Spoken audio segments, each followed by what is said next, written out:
कोकणातील प्रत्येक अपडेट जाणून घेण्यासाठी आजच माझे कोकणच्या सोशल मीडिया प्लॅटफॉर्मला लाईक, फॉलो आणि सबस्क्राईब करा।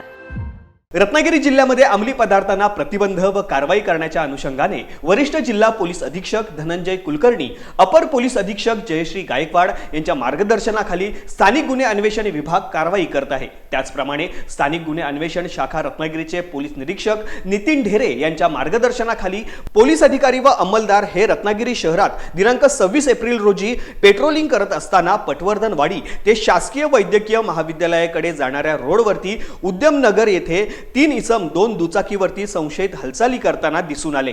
तपासणी दरम्यान गांजा अंमली पदार्थ मिळून आला। त्याचे वजन करता ते एकूण 353 ग्रॅम इतके झाले।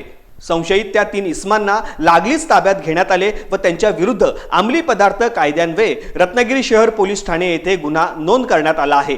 त्यांच्या ताब्यातून 353 ग्राम गांजा, 2 दुचाकी, 4 मोबाईल असा एकूण 2,23,350 रुपये किमतीचा मुद्देमाल जप्त करण्यात आलेला आहे।